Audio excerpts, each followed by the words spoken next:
focusing on privacy. We're recording this, by the way. We'll be focusing on privacy for that event, Joanne DeVos and Jeff Smith.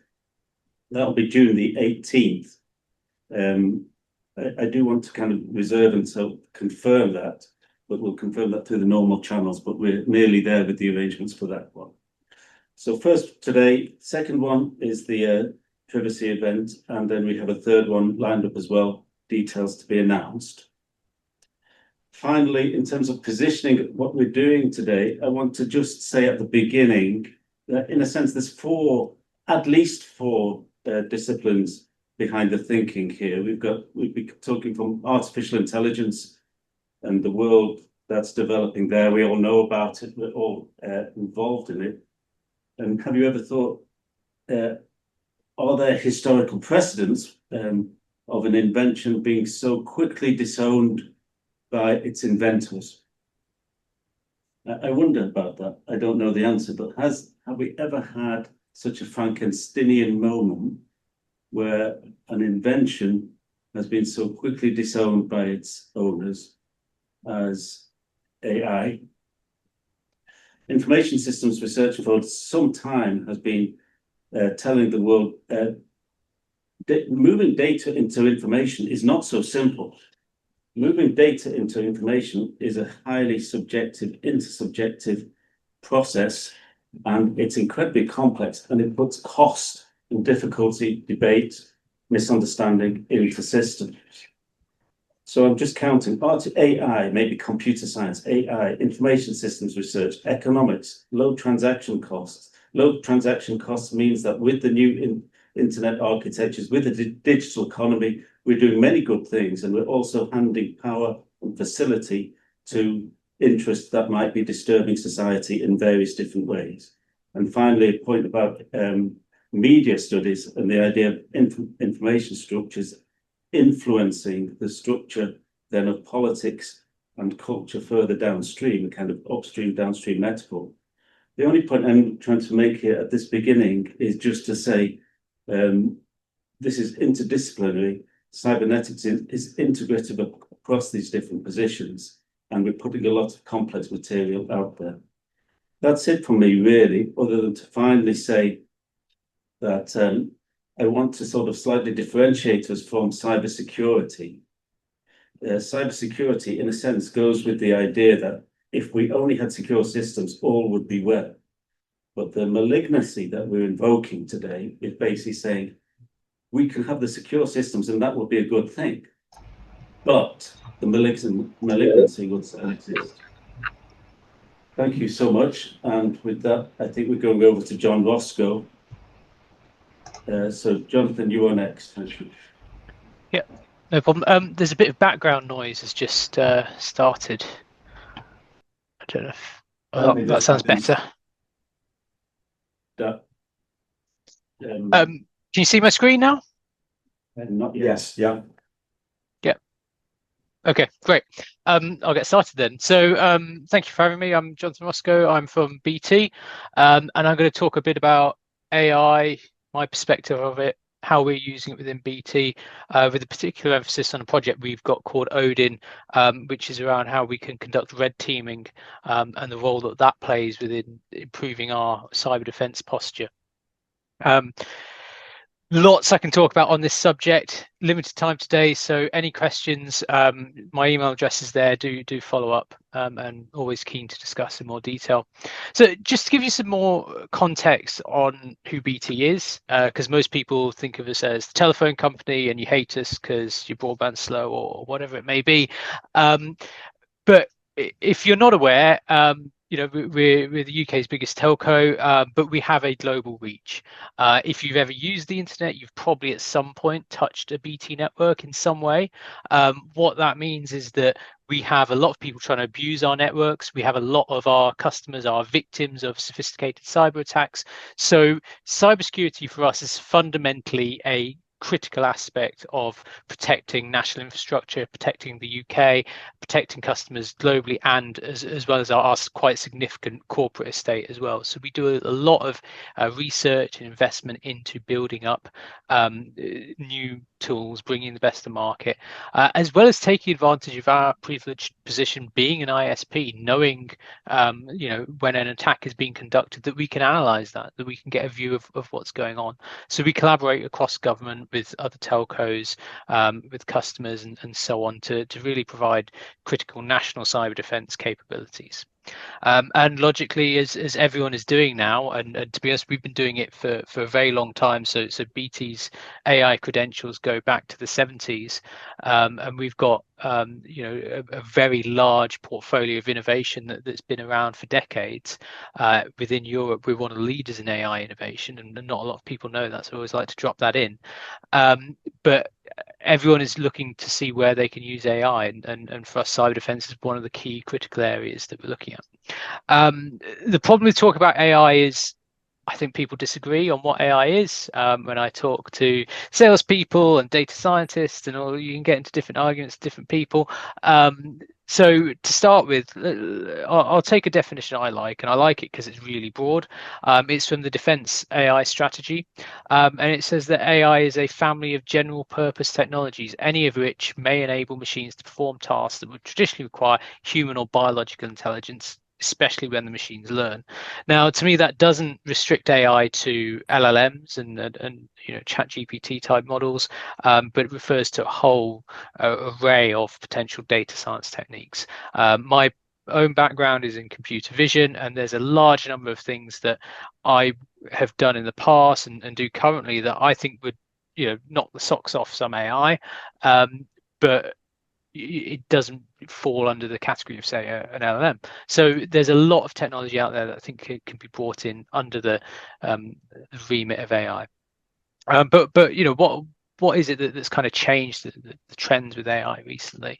A good example I like to use is this generation of synthetic data, in particular using GANs, generative adversarial networks, to generate faces. This is something that if we look sort of 10 years ago, you could create a facsimile of a blurry passport photo, relatively straightforward. But we've had this growth in data, this growth in processing power, and new techniques, many of which are based on old techniques, and we're seeing massive improvements. This image is 2017. I really should update this slide. But you can see the stark contrast and why people are getting so excited about this technology. And I'm not going to dive into too much detail about the best way to generate synthetic data or which model is best, things like that. But I just wanted to emphasize how quickly this is changing and the sorts of changes we've seen over the last decade. And research into AI did not happen or did not start a couple of years ago. It has been going for a long time. It's just been massively accelerated in the past few years. Now, one of the things I like to do, and if I had more time, I'd really dive into it. But I want to mention it briefly, and we are talking about sort of malign use and some of the pitfalls of AI. And personally, as someone who quite likes AI, I love picking apart AI stuff. I love questioning the hype, the marketing buzz, and looking at what are the negatives and things like that. So I like this example where I've asked AI to generate these pictures of a pig flying over a couple of landmarks. And if you look at the one on the left, I think everyone will agree that it is what it looks like. It is a pig flying over Big Ben. And it takes you a second to realize that it's not actually a real image. There are small errors in this, such as the appearance of the numerals on Big Ben, the fact that there's a river running here where there should be a road and some gardens and things like that. This one with Sydney Opera House, I actually have never been to Sydney. I looked at some Google images. It took me a while actually to check the skyline and identify some of the differences. Otherwise, I might have believed that was a real image. And these two images were generated a few months apart using different versions of the same model. The reason why I like pointing this out is it's very obviously fake. But the problem is we're relying on AI more and more in use cases. So I've seen examples, for example, where someone said, generate me an Nginx config to create a secure TLS endpoint, and it produces a nice working piece of code. But then you notice that actually it's got the wrong TLS version in, and unless you have sufficient background knowledge to identify that a particular wrong version of a cipher has been used, that can be really dangerous and introduce vulnerability. So although it saved that time in generating that code, it still relies on critical knowledge to assess. And for me, the point is that we have to be careful where and how we apply AI and make sure we have the right safeguards in place, and aren't just deploying it, willy-nilly, but make sure that we firstly test them, but also that we're using it to the right degree. And there are a few stories and examples I always like to bring up of kind of the pitfalls of AI. So as a computer vision scientist, one of the sort of main stories we're told as postgrads is the story of the tank detection. So some government scientists were tasked with creating a camera system that could identify when there were tanks in the battlefield. So they go out one day and they take a load of pictures of different tanks in different fields, and excellent, good data set. They go out the next day, they take a load of pictures of empty fields with no tanks in them. Nice, they've got tanks, no tanks, seems like a good data set. And when they train their classifier, it works perfectly every time. Excellent. But then they start trying to use it in the wild, and they give it new images, and the results are just random, and they can't understand why until they go back and look at the data and realize that on the day they took pictures of tanks, it was sunny, and on the day they took pictures of the empty fields, it was cloudy and overcast. So what they'd really built was a weather detector, and it's understanding the implication of the data that you have and what happens. We've seen other examples of that as well. For example, in detection of malignant skin lesions. Often with these data sets, there'll be a bunch of images with different samples like this. But if a physician is particularly concerned about the appearance of a piece of skin, they'll often add a ruler for measurement. So malignant ones are more likely to have a ruler in. So classifiers will detect the ruler rather than any indicators of malignancy based on shape. And similarly, there's silly things like this. We've seen this Siri, Siri, I'm bleeding really bad. Can you call me an ambulance? And okay, I'll call you an ambulance from now on. So there are lots of things I think we shouldn't be scared of or worried about, but we should be cognizant that they are potential pitfalls that we need to address. Similarly, I think there are other concerns that are much broader. I'm not an expert on. I would hate to discuss many of these in detail, but I do find them very interesting, and we need to take them into account. The big one for me is hype. There's a lot of hype there. Everyone's trying to sell me a bit of AI these days, and it's just I don't always know what people are trying to get out of incorporating AI, and I think doing things the correct way, where it actually makes value, is one of the big challenges, and I do worry that sometimes it's overhyped to the point that we'll see things not come to fruition in the correct way, and that will harm the potential areas where AI is really valuable. There's also a lot of burden, I think, with getting data. A lot of data is very sensitive for various reasons. It can be very difficult, particularly with those more obscure use cases, to have sufficient training data sets, but we know how important that data is. There's also things like transparency and trust. We've seen with some models from some sources how they're not as trustworthy, or they're biased, and other things, and that's a big challenge. On that, the reason why I've got a picture of this dog here is because I do think that we do employ things we don't trust and understand fully in different ways. And an example of that is with dogs on the battlefield.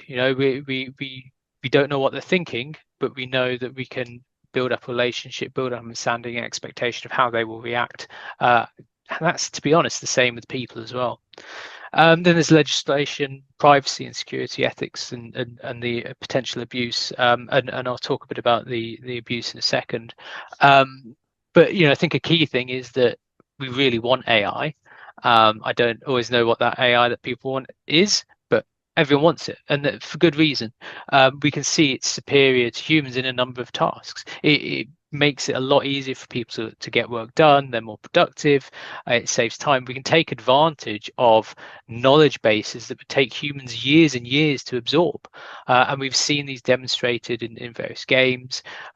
We've also seen the AI operate at scale and fatigue. I see a number of stories where someone's left a model running overnight to generate an output and they come in the next morning. You can't do that with a human. You can, but you shouldn't. And we're also using I mentioned with BT, we've been using AI machine learning techniques for decades on analyzing vast amounts of data that no human would be able to keep up with. So this scrolling block on the right is net flow data, and it's essentially showing packets traveling between different machines. And there's no way that a human can sit there, look at that, and make sense of that. I'd love it to be like in the Matrix, where you can just stare at a flowing screen of green code and see what's there. But we're using AI techniques to understand all that. The flip side to AI being really effective for the things that we want to do is that other people want to do it too, and the adversarial use of AI is growing and growing. So vulnerability discovery is something that we're already doing as software engineers to help secure our code. We're using AI to detect either it's static or dynamic analysis of code and identify where there may be problems. But if you're using open source libraries, for example, they can be targeted by adversaries using AI to, at scale, detect vulnerabilities. Similarly, spear phishing is a really common one that we've seen. So being able to create quite sophisticated spear phishing campaigns, and phishing campaigns are normally quite they're a very low threshold for complexity. They just rely on hitting a large number of potential victims, and that a small number will actually fall for it. But with spear phishing, attacks are getting much more sophisticated, and traditionally that has involved a lot of research, a lot of work by those behind the campaigns. But now with AI, they're able to automate a lot of that process and improve the types of phishing they're doing, putting out higher quality spear phishing material at scale. Similarly with propagation, identifying new ways to work around the detections that we have for malicious activity on network, and again working at different timescales and non-human speed in order to bypass detections and things like that we have in our networks. Similarly, obfuscation, so creating more complex bits of code that are harder to detect. And destructive power, we've seen payloads target specific systems and not reveal themselves until they're able to make the greatest damage. And we see more and more the use of generative AI, so quite common models like Claude. We've now seen on honeypots the error messages and things from the chat interfaces actually end up being inserted into honeypots where they have run out of things like licensing terms, or where they've put in an erroneous query or something like that. We are seeing those appear in honeypots now, so they are being used by malicious actors at scale. And so I want to talk about how we can kind of flip what we've done traditionally with AI. AI in cyber defense has always been about the defense. How can we detect threats, and how can we respond to them more quickly? But one of the projects we're looking at is how can we do more red teaming, and there's this interesting example from The Verge from a couple of years ago where they took a generative AI model and they actually flipped it. So rather than telling it to, there's a scoring function that tells it to reduce the toxicity of something, reverse it and see if it can generate things that are actually harmful. And this is for chemical weapons.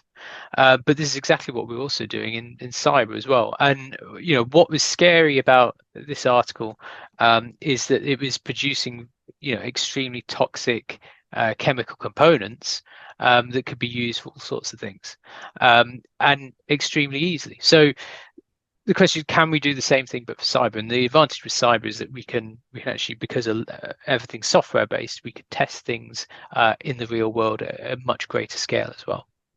So let me tell you a bit about a technique called reinforcement learning. It was popularized by OpenAI in 2020, and they demonstrated its use in hide and seek.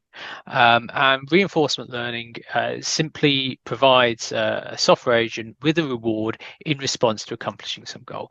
I like to liken it to training a dog, for example. If you throw a stick and the dog brings it back, you give it a treat, and you keep doing that, and eventually it associates that bringing the stick gets me a treat. Very basic level, that's how it works. It can be more complicated than that. You've got to observe the environment. You've got to take into account different actions that you may be able to do depending on that environment and how you interface with that. But OpenAI produced this red-blue team example, and they did that with hide and seek. So there's a good video on YouTube that you can watch, but I'll show you just a clip now. Hopefully it streams all right. But these red and blue agents, the red ones are the seekers and blue ones are hiders, had this small constrained environment where they could run away, hide. They could use blocks to block a doorway, stop the red agents coming through. The red agents had ramps. And over time, they developed different strategies and ways to cope with the challenge of being seen. So the red agents were trying to find as quickly as possible. The blue ones were trying to hide as long as possible. And this is a very basic example of how the technology works. And you can change the environment, you can provide different properties. And what's interesting is these agents have not been told how to do things. They've only been told either find the other team as quickly as you can or hide for as long as you can. And you can move these boxes, you can lock them into place, you can move around. That's it.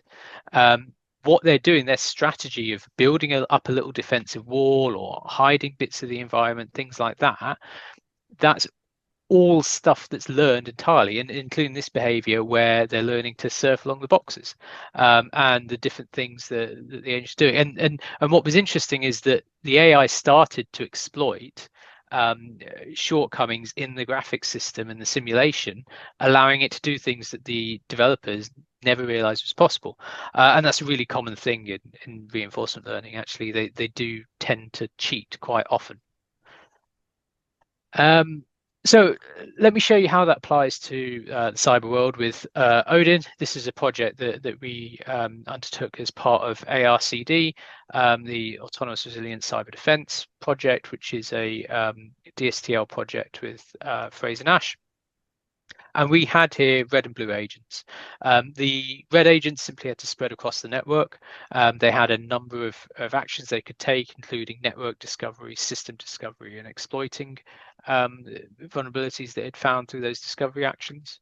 It could also choose to be stealthy, fast. It could choose to do maximal damage, or to go for a specific key target. So there's different motivations that adversaries have based on their back. Are they after financial gain? Are they trying to destroy a system? And there's a whole study into APT activity that we can go into another time that drives those motivations. But the point was to create an agent that could do different things. At the same time, we have the blue team. So the blue team are able to take defensive actions. They can install patches. They can isolate machines from the network. They can reset systems, things like that. And the reason why we're interested in having this red team, and the goal here, by the way, is to create the most effective red team we can, because the stronger our adversary is, the better we can train and practice against it. It's about playing a game with a player stronger than yourself, so that you can improve the outcomes of your own play. And this is what the tool looks like. So this is a visualization of a network, and it's fairly typical. There's a number of different routers with their own sort of bits of connectivity going on amongst them, and different protocols. And we can monitor the health of the network. So health can mean a number of things depending on context. It may be that if your network is infected, you actually want it to run regardless and allow that infection to run rampant, as long as it's not shutting down your machines because you're running something important like life support, for example. But then there may be a scenario where you want to shut everything down because your data is so sensitive it mustn't get out. So there's different things as to what network health may mean depending on the use case. And our tool, which is called Inflame, allows you to configure that in different ways. You can look at things like the availability and the confidentiality of your data, and you can model things. So what's happening as this video progresses is steps are being suggested by the AI. And they're being taken, and it is gradually reducing the network health, but it is running several simulations at a time, or hundreds of simulations at a time, to see what happens if I do this or that or that or that, and comparing the outcome of different actions in order to determine what the most effective choice is.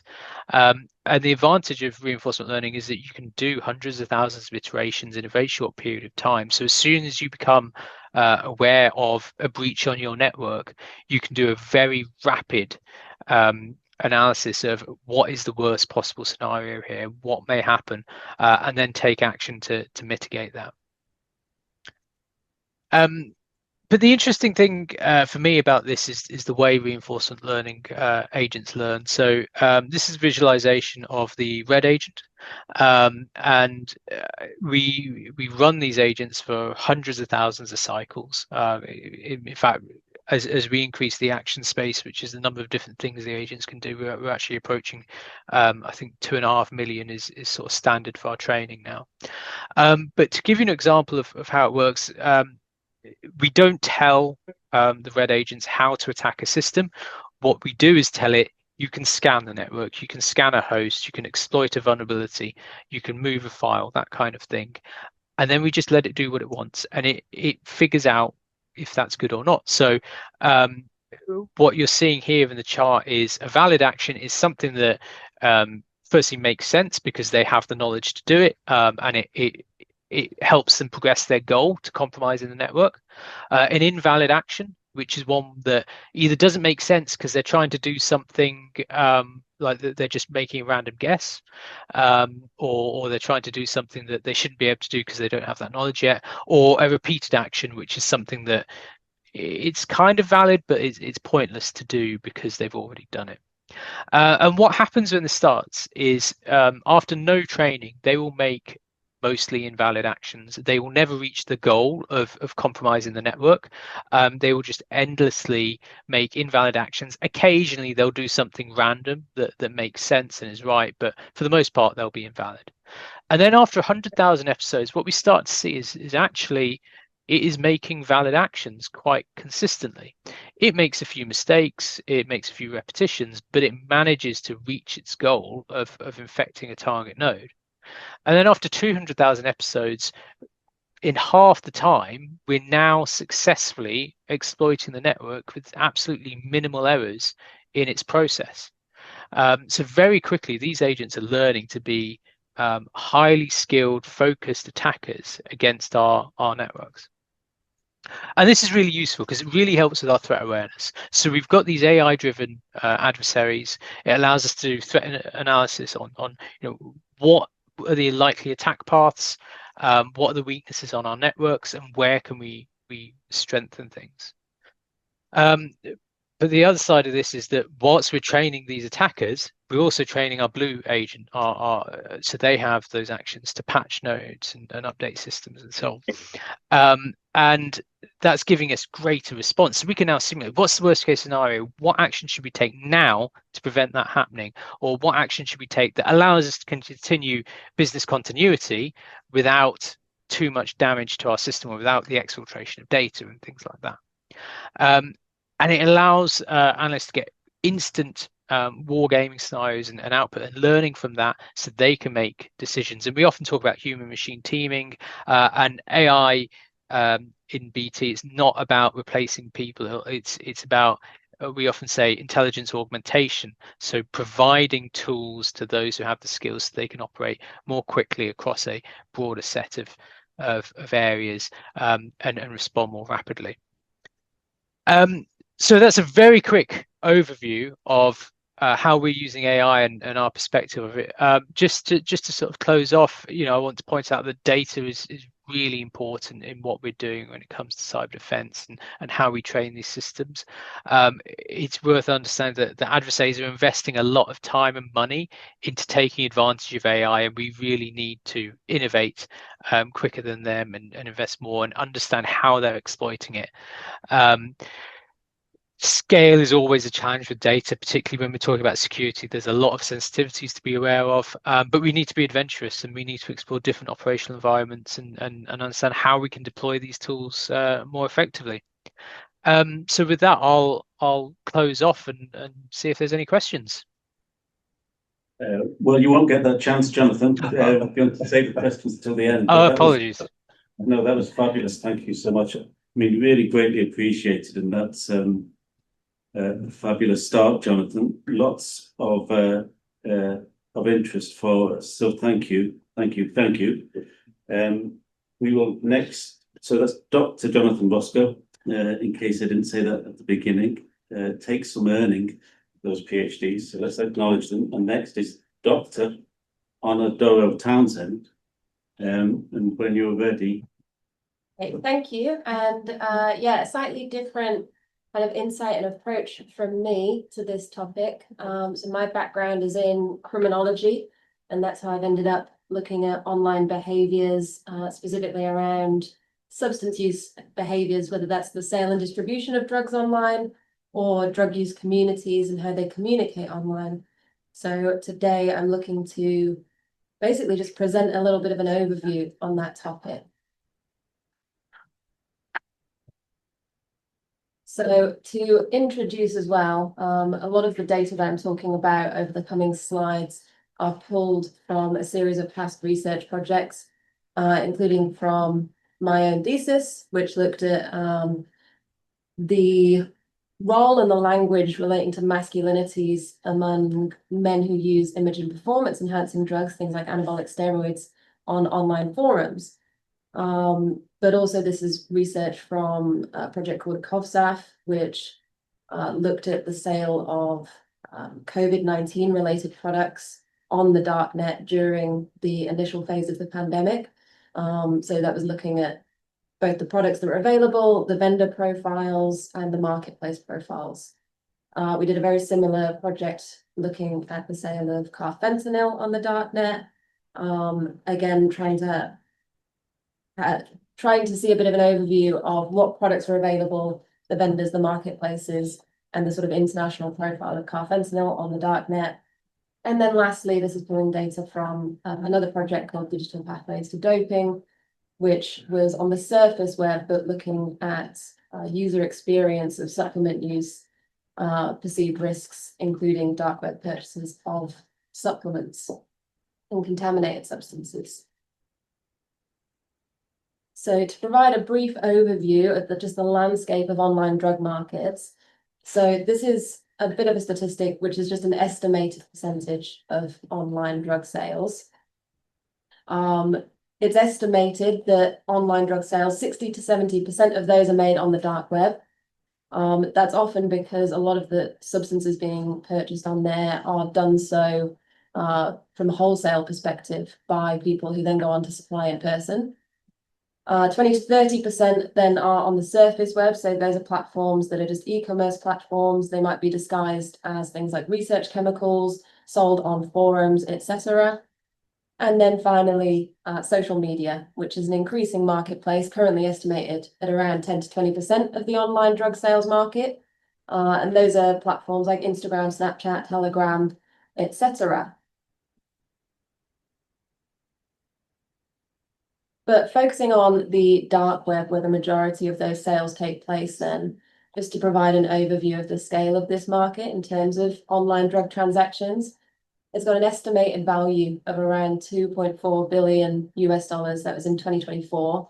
It's very difficult, obviously, to actually quantify the value of the trade ongoing on the dark web in relation to drugs or any other product for sale. But this is just a general estimation, but there's obviously a grey figure involved. One of the key, I suppose, differentiators of the sale of drugs on the dark web is the anonymized nature of it.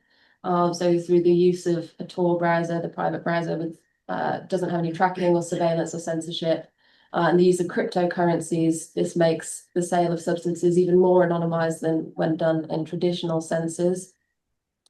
And the drug products that are available include some very high risk substances, including, very strong synthetic opioids like fentanyl and carfentanil. The vendor buyer systems look very similar to what you would expect a sort of surface web e-commerce platform to look like. I put a screenshot on the bottom of the slide there of Abacus Market, which I appreciate is quite small to see on your screens, but basically highlights, that's a bunch of different ads of things for sales. You've got ratings, you've got feedback from purchasers, you have multiple options in which you can pay. So these are very advanced platforms. It's not particularly, coded or anything like that, which I think the majority maybe think is the case if you haven't been on these platforms on the dark web. I certainly did before I spent any time on them. But actually a lot of them look very similar to what you would expect, just purchasing something on Amazon to look like.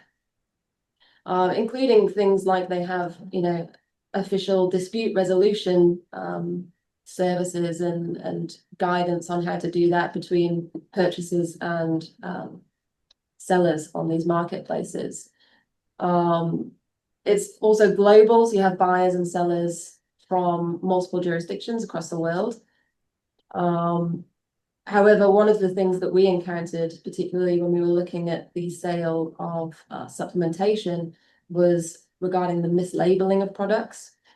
And oftentimes, this is always going to be the case in the drugs market anyway, because of the inability to kind of fact check or product test a lot of your products in the majority of geographic areas, just because of the legal restrictions in place. But particularly, we found quite a lot of instances of even things that are, in the context we were looking in the UK, legal supplementation containing illegal substances, including image and performance enhancing drugs, which were leading people to be disqualified from various sporting competitions, for instance, in that case, because of the mislabeling of products and incorrect formulations in those products as well.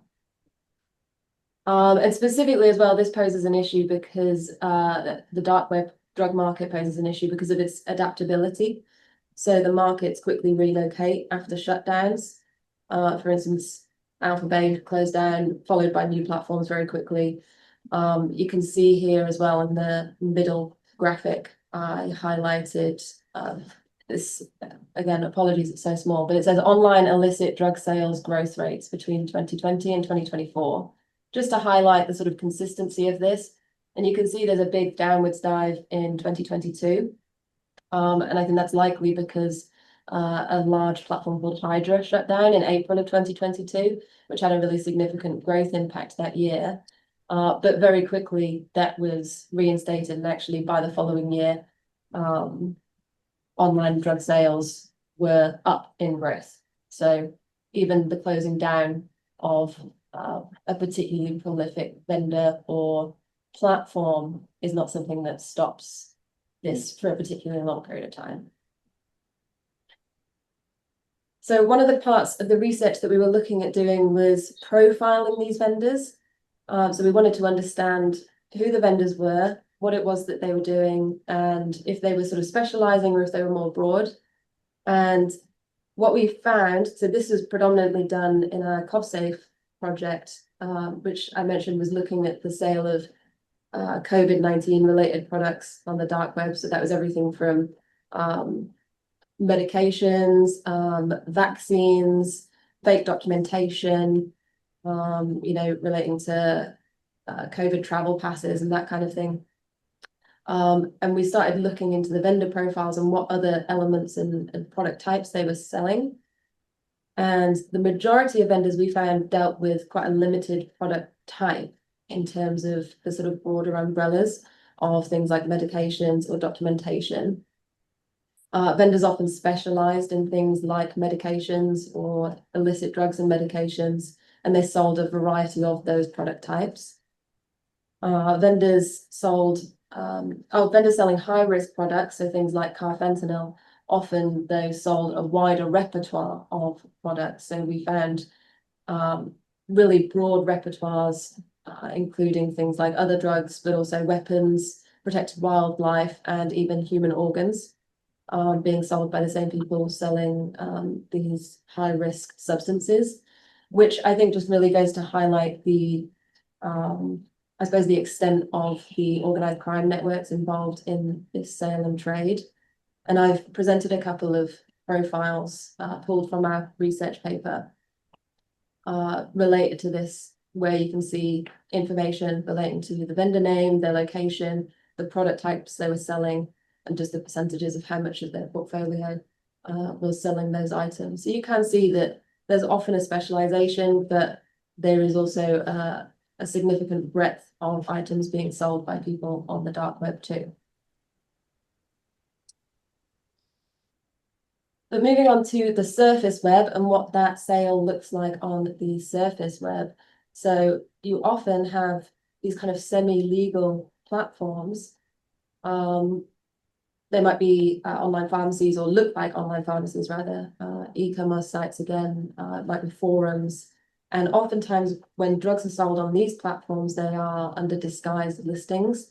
So they might be marketed as things like research chemicals, or called herbal blends, or they'll have the label on them, not for human consumption. Though obviously the purpose of them for the buyer is very much human consumption. But this is kind of little loopholes that are utilized, and less so in the UK in the last 10 years or so, because we had a bit of legislation change in 2016 with the Psychoactive Substance Act, which definitely changed this space and what this looked like. If you might remember, before then in the UK, you could go into local corner shops and buy what were called at the time legal highs. And a lot of these products were legal highs at the time, and were also being sold online. This is happening less now, but is still very much a marketplace that is ongoing. Payment methods much less anonymous than on the dark net, so people just using credit cards, PayPal, bank transfers as usual, rather than any sort of encrypted currencies.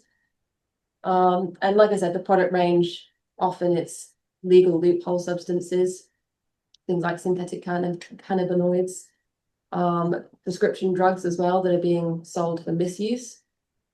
But from a law enforcement perspective, the reason this platform of drug sales on the surface web is so complex is that it's harder to track because of legal grey areas, because what's happening is people are selling on the surface web, but from various jurisdictions that have very different legislations relating to various substances. So like I said, in the UK, prior to 2016, things like legal highs were very accessible. There are still many countries across the world where that is still the case, so they're able to advertise quite openly on the surface web. And then it's being sold to countries where those substances are not legal, but it can become quite complicated to track that from a law enforcement perspective. And the consumer risks are incredibly high, again, with mislabeled products like we see on the dark web, unknown purities. These items are often, like I said, being sold not for human consumption for a reason, that they're not safe or tested for human consumption. So there's significant risks involved too. And I've put a couple of pictures just of examples of things that have been purchased on the surface web.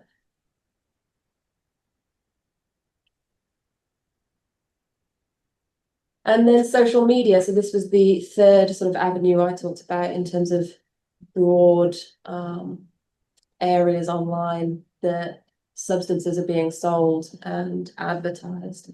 Social media is a pretty significant one.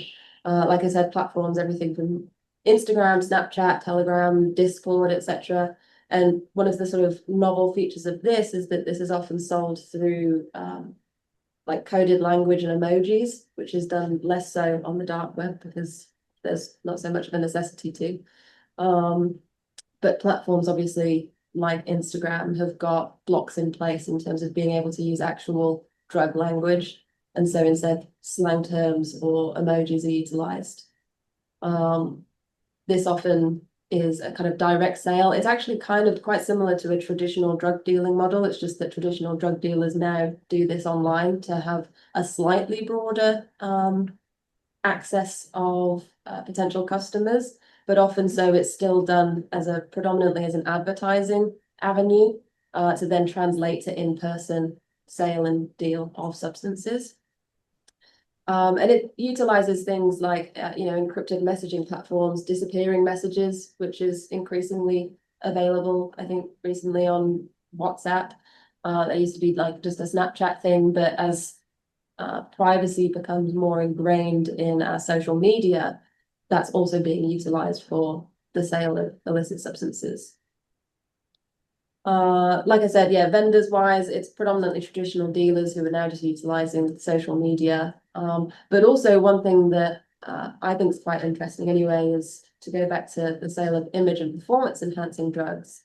Actually, the role of influencers in promoting the use of substances, things like anabolic steroids, which are a category C drug in the UK, meaning that they are legal for personal consumption, but not for sale and distribution. And so what you have is online fitness influencers who talk about their own personal use of these substances because it's not illegal. And actually that feeds into other people who then utilize these apps to sell these same substances to other people. Like I said, it kind of translates to local dealing. There's lots of geotagged posts, various meetup deals, etc., rather than relying on postal services. And similarly to the other kind of platforms, there's a real rapid adaptation. If bans get closed down by platforms like Instagram and TikTok, they can just create another one very quickly by setting up a new email address, and it's of no particular problem to find that same clientele. And this one is of particular concern as well because of youth exposure. I put some statistics in at the bottom. It's not from my research, it's from some other research, which suggested that 1 in 4 children who have seen drugs for sale on social media. So it goes to show that it's quite a widespread thing. I don't know about yourselves, but certainly on my own Instagram, whether it's because I research drugs and the algorithm has learned that about me or not, but I get very regular DMs of various substances for sale. So I think this is quite a common practice now, at least of promotion. And then I kind of just alluded to this before, but one thing that I think is particularly insidious about drug sales and online is this kind of online feedback loop that it's creating, where social media and forums kind of promote or highlight various issues that people are facing. And vendors then use the same social media or forums to advertise potential solutions. And they utilize things that are trending on social media to target potential customers. So I've put some examples we've started to see on social media on the screen. So that is, things like fitness influencers, like I said, creating demand around extreme muscle gain, and then drug supply reflecting that through the sale of steroids, peptides, etc. Things like weight loss trending, which is something that's been quite significant in the last couple of years because of the rise of GLP-1 medications, creating a higher demand for rapid fat loss, and the sale then illicit sale of things like semaglutides, insulin, and stimulants to respond to those trends. Another trend was ADHD on TikTok and sort of self-diagnosed ADHD and various other, cognitive differences.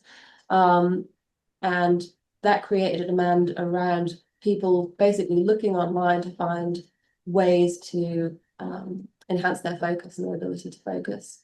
And then that is responded to by people selling drugs through the sale of things like Adderall and modafinil. Also, talk, I think, particularly on TikTok around times of significant music festivals, things like Coachella, which has been going on recently, things like Glastonbury. There's always heightened trends of searches around psychedelia. And specifically in the focus for mental wellness, And then that's utilized by people selling drugs to sell things like psilocybin, LSD, ketamine, etc. There's a quote on the screen there, which is from my PhD thesis, and the quote says, "My next suggestion would be to find a celebrity or some other famous person with the body you want." And that was posted on an online forum. And I just thought really exemplified the fact that these online platforms are creating the problem and then also providing the solution for the problem, or the proposed solution for the problem. And it's kind of this feedback loop that, you know, unless interjected, is just continuous. And poses these other novel risks as well around the kind of potential normalization of drug use to solve various, you know, quote unquote problems or issues, through things like self-optimization. Again, unregulated products, as I've mentioned before, and the inability of people to test products that they're purchasing on these platforms. Harm escalation as well, which is something we see quite often when buyers may shift to riskier substances. For instance, talking about the weight loss trend and the demand for rapid weight loss, with people shifting from purchasing legitimate pharmacy prescribed products like Ozempic and Mounjaro, shifting instead to online unregulated peptides because the price of the legitimate product is expensive, or perhaps they're not eligible for that, which obviously then comes with its own risks when it's an unregulated version of the product. And also, as we always see, there's this real regulatory lag in terms of platforms and law enforcement struggling to police disguised ads and the use of coded language. I know that I've got to wrap up now, so I'll just very briefly touch on, I've kind of talked about it throughout, that this is then kind of creating this real challenge for law and policy in that marketplaces are shifting so significantly and so quickly. There is significant knowledge gaps in policy as well, because there's inconsistent reporting and intelligence sharing between agencies, countries. And like I said, this is very much an international trade. The involvement of organized crime as well is a significant challenge, because these are very sophisticated networks, which can make infiltration very difficult. And finally, as well, technological developments. And basically that every time new technology is developed, it will be utilized often for these nefarious purposes. And so, you know, there are these dual use tech in terms of very legitimate tools being created that are then repurposed for illicit activities. For instance, as we've seen with things like 3D printing and being utilized to create, you know, unmarked weapons through 3D printing. But I did want to end on a slightly positive note that online platforms, I think, also can be a really key tool for harm reduction in terms of, if we're talking about substances, information sharing as well, and trend monitoring, so we can start to at least understand what trends are influencing what use, you know, and how to access quite difficult to reach communities of people as well.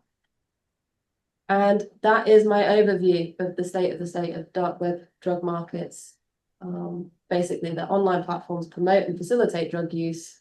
Criminal networks exploit those technological advances, the jurisdictional gaps and policy delays, and make illicit online drug trade a growing adaptive challenge for global enforcement. But thank you for listening, and I hope you enjoy the rest of the presentations. Thank you, Honor. Thank you so much. Yeah. That was great. So thank you for your expertise. There's so many ways in which we can raise issues from that, but I'm just going to take my own privilege in mentioning some. So, for example, you mentioned that regulatory lag towards the end of the presentation.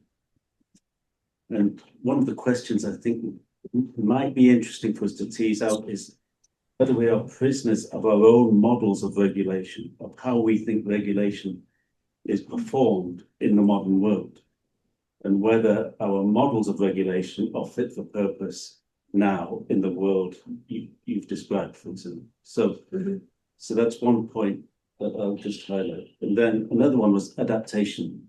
You put it right there, very, very interesting again. And two forms of adaptation, at least, one of which was that the platforms we produce.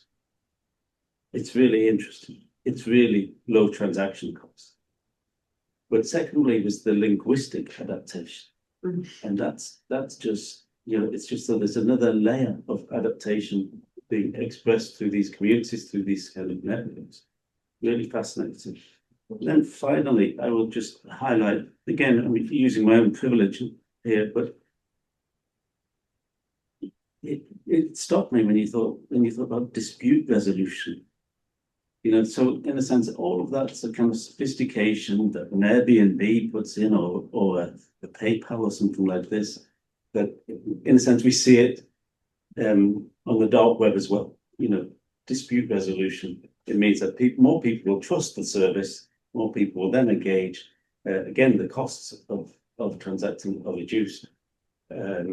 It's just kind of it stopped me to hear that facility was there and presumably routine to some sites.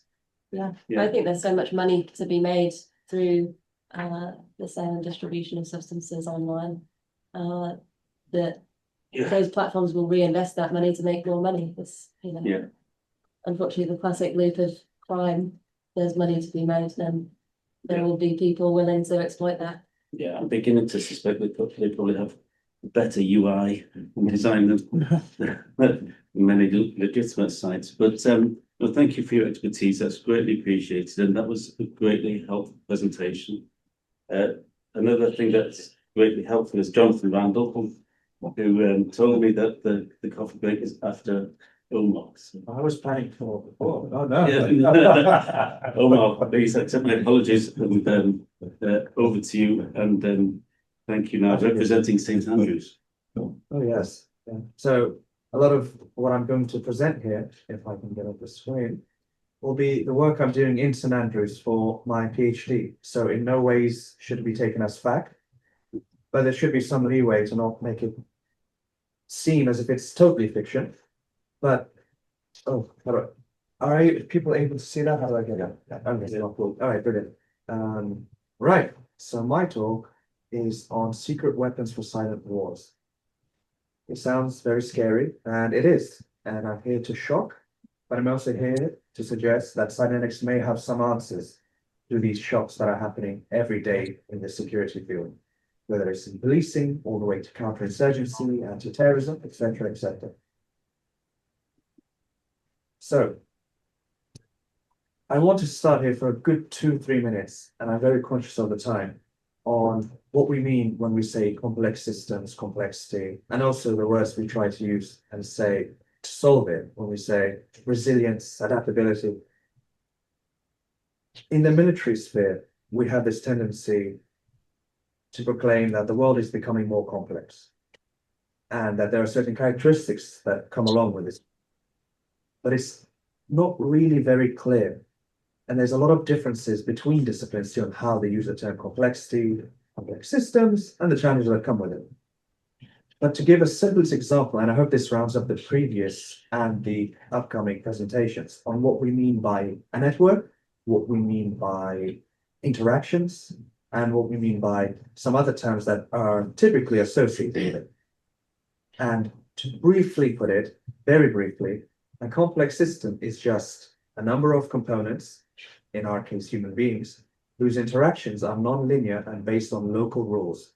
And just stopping there and taking with the previous presentation, individuals wanting or selling drugs, nobody's commanding them, they're not part of a major organization, but a network where each individual in that network, let's say, wants money or drugs. But within that want of these individual components, what ends up happening is you get a number of characteristics, one being nonlinear. An example of that would be when individuals are interacting in a problem space, in a security area, a counterinsurgency, or online right-wing or left-wing forums. There's very little ability to claim that there is a cause and effect. And instead, there are millions of people interacting with each other in ways that are very different to how they interacted previously. At one scale, at least, at the lowest scale. Someone wants to buy drugs because they feel depressed. Someone wants to become a terrorist because they're angry. But those individual histories, needs, and subjective experiences lead to interactions between individuals that cannot be calculated very easily. But what happens when you have many people doing that is you get emergent patterns or properties that are beyond the sum of every individual involved. A great example would be insurgencies. Every insurgent has their own need or want and how and why they do the things they do. But if you look at a larger scale, you see something emerging, what we call the insurgency or the security space or the problem space. So there are different layers to complex systems, and sometimes we may get confused about which layer we're talking about. And they're dynamic and ever-changing, where in a security environment, those individuals are adapting to changes between themselves, in themselves, between each other, and between different scales, different organizations, international ideologies, local issues that may arise. And so this network of interactions at multiple scales is what we call a complex system. Typical examples can include the human body, the financial system, social movements, societies, online media, we've touched on, financial networks, we've also touched on. But between the crevices of networks of interactions that human beings do, you don't necessarily get something that is separate from normal daily interactions in society. They are a part of, a product of, a result of, or a labeling that we choose to put by saying they're cartels or criminals. An example of that is if you have a normal financial network and a criminal financial network, the only difference is how we label it. In some places, some financial acts may be criminal and others not. But the point is that they all have very similar characteristics. And I've labeled that on the right side with the sources, which I can share later. But these are some of the points made in military and security when we're trying to describe this phenomenon called complexity or complex systems. And we'll get to the differences between the two, or supposed differences between complexity and complex systems. But for now, these are some of the typical characteristics we like to hear about. And this is very important, very, very important. I would probably because I'm only studying it, the most important topic of investigation right now. Why? Because complexity is rising. And here I'll make the delineation between what is meant by complexity and complex systems. But the importance is that it is rising, and these characteristics are very different to how we typically expect the operating environment to be. In the past, security, or the lack of it, would typically and correctly be assumed to come from another organization, another military, or another group, organized hierarchically, who wants something that we have. That doesn't apply as much anymore, and increasingly less so, because they are no longer a hierarchy. They no longer abide by the same characteristics that we expect from a hierarchy. But especially that those, at times, individuals that make up or compose of that complex system that we don't like very much, they themselves may not know what's going on either. It's a very typical example now, where a great example is an insurgent network, but also online forums, is that no one person knows everything going on. There is just too much information. But the individuals are acting with themselves and each other, and that creates the phenomenon we like to call an insurgency or a terrorist network or a drug gang. But they, within themselves, do not have a formal hierarchical structure, typically, but they're a network of influences that create characteristics that are very, very difficult. Just to quickly read out the quote, I really like this. The history of civilization can be characterized through the progressive appearance of collective behaviors of larger groups of human beings of greater complexity. We hear the word complexity a lot.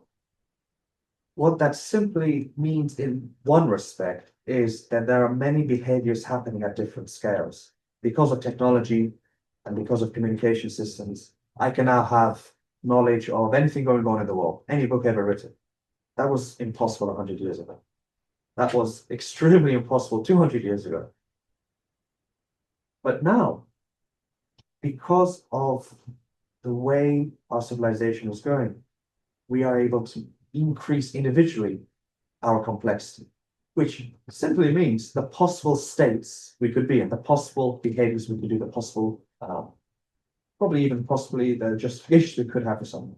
But in formal terms, our abilities as individuals has increased. Whether a new ideology gives us a new source of behaviors that we can try out, all the way to how technology allows us to do many more things that we couldn't do before. At a larger scale, let's say at the level of civilization, that complexity of behavior is exploding. My personal subjective claim is probably this variety, this complexity, which are both very similar terms, in fact the same, this variety of possible behaviors is probably the root cause of a lot of security, national, local issues that we're facing, where it's not necessarily about the lack of resources or the lack of talent, but the lack of variety to deal with it, where there's a disconnect between what we want and the amount of complexity of behaviors that we're trying to solve. This second form of definition we can put is the increasing number of complex systems, that the two are highly connected, but not the same thing. What we mean by complex systems is in the environment outside our brains or outside our local governments. What used to be very hierarchical organized systems are giving way to these networks with characteristics that are very similar to what we used to, what we discussed previously on here. And so these two types of quote-unquote complexity, one being a measure of collective behaviors and another the characteristics of complex systems, is leading us to a situation where at the individual level, an individual human being can no longer cope with either types of phenomena, where we're at the point an individual in, let's say, the ancient Egyptian times, a pharaoh, would know exactly what's going on in their whole nation. Why? Because if I'm able to zoom in, everyone would act, their behaviors, right, their complexity would be equal or less to the pharaoh themselves, a highly organized and highly hierarchical organization. You couldn't probably breathe without the direct permission of the pharaoh. That has given way to what we call the network, or many complex systems interacting with each other, where depending on the scale you're looking at, from the individual or a group, all the way to the complex systems of non-governmental organizations, multinational organizations, transnational terrorist groups, etc., etc. Individual leaders that we so love in the military and policing and in government, a single prime minister, a single general, and a single, commissioner, can no longer handle the complexity of behaviors that they must deal with in their environment. These terrorist networks can exhibit behaviors changing every day, every minute, that even within a single terrorist group, there are probably hundreds or thousands of different modes and methods that they use, instead of what we used to. A hierarchical military trying to defeat us, 20,000 soldiers doing all the exact same behaviors of marching, attacking, testudo, throwing spears. Now we have a total proliferation. So a few quotes here. Don't need you all to read them. They're a bit detailed, but what my research has found is a similarity in the challenges of increasing complexity and increasing number of complex systems, to the point where it's become the cool thing to say in the military and intelligence establishment, to the point where a lot of money and a lot of resources is trying to be invested in it. But what ends up usually happening is it's siphoned off by organizations or by national projects who claim that they're going to want resilience and they're going to want the ability to be adaptable. But before we move on to that, I do want to stick here for a second and just to have in your minds how, regardless of the field we're in when it comes to security, we're all talking about the same thing. We're all talking about the same challenges, and we're all coming towards, I think, will be noticed a bit later on in the next presentation. Similar things to think about when trying to be slightly better at dealing with them. But what really catches my mind usually is John Arquilla, late 1990s, predicted the situation we're going to be now in the military sphere. And yet, what I'll get to is cybernetics has been talking about it for many decades. And so Arquilla says, the information revolution is altering the nature of conflict across the spectrum. The reason this is happening is that formerly hierarchical organizations are giving way to the network, with the characteristics that we discussed before. But it also means that whoever masters the network stands to gain the advantage. As we know, probably most of us here know, in corporations and governments and organizations, material, human power, skill, that's going to get us there. Strong organizations, hierarchical, everyone knows what they do. No. Whoever can master the network will probably end up having a much better advantage, especially if your adversary is a criminal network, terrorist group, etc. So we have here in different fields of the military and security, very interested in what's going on in the world outside them. But what I have found looking through them is a lot of confusion, because what they try to describe is that the world is very complex. There are many characteristics that are going on, but they don't use two tools from cybernetics, two very, very interesting tools from cybernetics and complex science, which is try and think multidimensionally and try and think multi-scale, or at very least what scale we're discussing when we're looking at the complex system or a complex environment. And one way is, for example, complex systems or the complex environment is multidimensional. It's not just military, or it's not just social, it's not just financial. There are innumerable numbers of influences that we can categorize. It can be psychological, need to become a terrorist, for example, or it can be a causal effect that is a bit more obvious. Someone's taken their land, they join a terrorist group to take back their land. And the terrorist group was the only one that provided the material manpower to get it back. But more often than not, it's multidimensional in that multiple influences affect the network, affecting visual nodes and humans in the network. And they're very difficult to untangle. Where we like to create beautiful models of why or how or when or who something happens in a complex system, it can never be the full story, because a model must always reduce the amount of information involved. That's why models are useful. Problem here is complex systems are multi-scale and emergent, which simply means breaking it down for analysis will literally make it impossible to understand why it's emergent and why it's emergent in this way. An example of that is, I always use an example of ants. Human beings understand everything to do with ants. Ants are very simple. They follow simple rules. But those simple rules that they follow in their local environment leads to extremely beautiful and complex collective behaviors, where they're able to manufacture road networks, they're able to fight enemies in a very organized manner.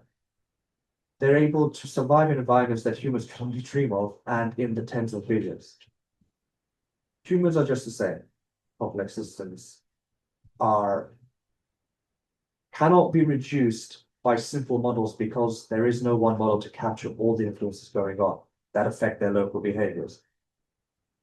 I'll leave that there. Getting on with time. So we have this situation where complex systems should be thought of as multidimensional and multi-scale. And yet we don't necessarily like to use that in the military or defense sphere. We see this phenomena, we like to label it as all such things: complex, complicated, this and that, nonlinear, emergent, and yet it's like all of us are touching a type of phenomena where we build major models and ideas on one specific aspect, but then totally ignore the other aspects.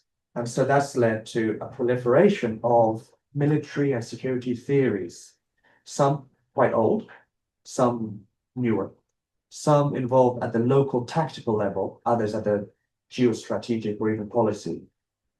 different targets.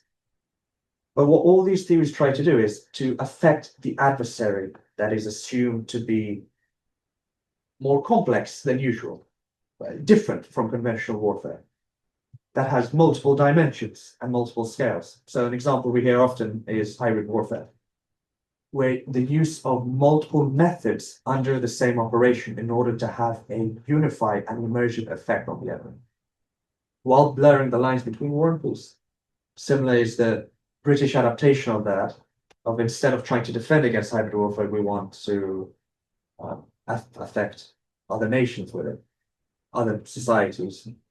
Mosaic warfare is at the operational military level, sensors, shooters, command nodes, system destruction is a Chinese version, etc., etc. The point is, everyone is trying to touch on complexity, complex systems, how to take advantage of it and how to defend against it.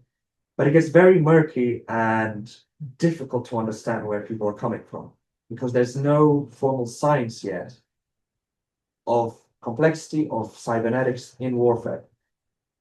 And a quote by a historian in the military, Juan Busquet, who was the first person to document the scientific stages of warfare. With Kawalek, his own term, I hope he makes money with it. So with complexity warfare in its infancy, and military thinkers and practitioners still grappling with the full implications of the nonlinear sciences, it is too early to speculate. A recent paper of his is still with that same line. The military and our security establishments have not got it. But we need to, because if we carry on like this, we're going to lose like we did in Iraq, Afghanistan, the wars with the cartels, Russia's initial quite effective attempts in Ukraine, 2014 onwards, and many others. Because what hasn't happened yet is adversaries have not yet either understood what's going on. They might act as a complex system, but that doesn't mean they have a full knowledge of what a complex system is, the theories behind it, etc. Kind of like everyone knew about gravity and the falling apple, but it was Newton that started to formalize and standardize what's going on. But whoever gets that advantage will be ahead of others, in my personal belief. So what I try to do, partly in my research in St Andrews, but also with other places, is how do we as good-minded people defend against or exploit complexity, whether for our policing, whether for the military, intelligence, governments. So secret weapons for silent wars is a bit of a strange child, marriage between management cybernetics and complexity theory, where I try to trace what are the needs that are required in an environment filled with complex systems, i.e. filled with networks that don't have formal organization or formal governance structures. So I don't go much into this because there's not enough time, but the relevance is important, whether it's the Secret Weapons for Silent Wars program or anyone trying to deal with the increasing complexity of the world we live in. Overcoming reductionist limitations, where Robert Laughlin, and I love this one, we're now from the age of reductionism to the age of emergence. Great. Doesn't go on to explain it very much, but others do in cybernetics and in complex science. The point of it, though, is essential, if anyone's ever interested, is that we can no longer use reductionist limitations unless, in order to address the characteristics of complexity. It also means that instead of material, we need to start concentrating on having our own requisite complexity, an environment that has a lot of collective variety and behaviors. We as organizations need to also have that. We need to match the environment according to Ashby's law. I think most of you might have heard that. Facilitating multidimensional strategies and adapting to counterintuitive dynamics, which is a very fun one, where we all like to think, if I put this or I do that, the results will be within a parameter of probability. Unfortunately, that does not work with complex systems, where they can be extremely counterintuitive. A simple example is in Helmand province in 2014, the British Army wanted to build a beautiful clinic and school, and they thought two reactions would happen. One is the locals will not like it because it's Western, but we can manage that. Or two, they love it and we get more popular support. A third thing happened. The whole province, the whole district in the province fell to the Taliban. because one guy was so jealous about a clinic being built on someone else's land and not his, he decided to pretend that that local clinic and school was a place to recruit British soldiers or something like that. And so the Taliban didn't know what was going on, but they ended up helping this man. The British didn't know what's going on, so they thought the Taliban had taken over from a foreign area that had come in. And that whole place was bombed to bits by both sides, when in reality it was just the cause of one individual in this network of social influences that caused a catastrophic failure. Things will be counterintuitive as time goes on. Anyways, that would be the end. And I'll give a presentation at this slide. So, yes. Thank you all. Thank you again, Omar. Thank you for your expertise and for giving us those insights into your research, the research up there at St. Andrews. And so many things, but just to kind of highlight something. So I think you're the first person to mention Ashby, but yes, but Ashby is present in all of this. Yes. I think the early questions we had about regulatory systems, obviously. But there's another image here. I mean, that the last example of the clinic is a great one, but how one point collapse. Yeah.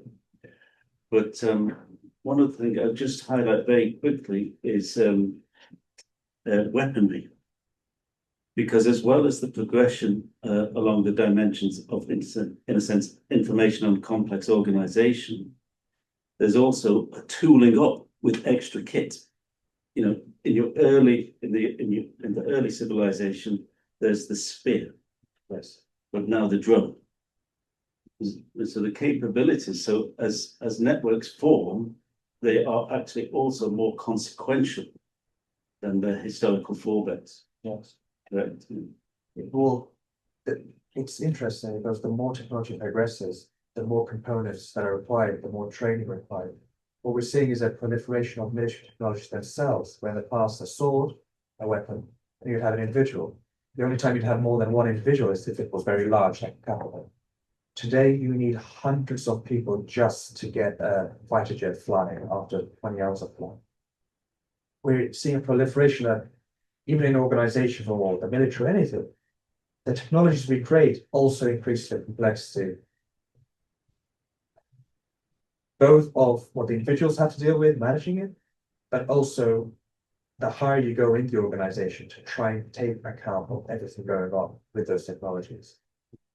And you just get proliferation that's, at least in the military, becoming unbearable. And also asymmetric effects. Yes. When one side is equipped with fighter jets, the other with drones, Yeah. or one with troop carriers, the other with IEDs, and those asymmetric effects. There you go. Thank you. That's hugely informative. I don't want to call your talk more wonderful because, as you set out, you worried us. And thank you so much for that. That's a great contribution. Yeah, we got thumbs up. Yeah, super. Right. Okay, so let's try and add some value to what's already been said. I'm going to talk about security cybernetics, and I'm going to talk about how security, cybernetics, and games theory kind of been woven in historically. And we're kind of at a really interesting point where we can kind of combine these things and start to perhaps deliver some value. So I'm going to talk about that. I'm going to talk a little bit about the antecedents. I'm going to talk about Badlands and how we might observe it and consider it. I'm going to talk about Ashby's law. Peter mentioned it just now, and I'm going to try and provide some examples to kind of wrap this whole thing up. So without further ado, and hoping the technology is working, wonderful. So security and cybernetics, some antecedents. There's a definition of security there. It's around human rights. It's around meaningful human existence and flourishing and environmental flourishing. really choose whichever description or definition you want, but those are the kinds of principles that we might wish to aspire to. Those are the kinds of things that certainly, if you go to the teachings of Aristotle, we can find some really useful roots. So talking about polis, the body of citizens, or the Greek city-state, in a condition of democratus, democracy, ruled by the people, a constitution, a politia, with separation of powers, the legislative, judicial, and executive separation.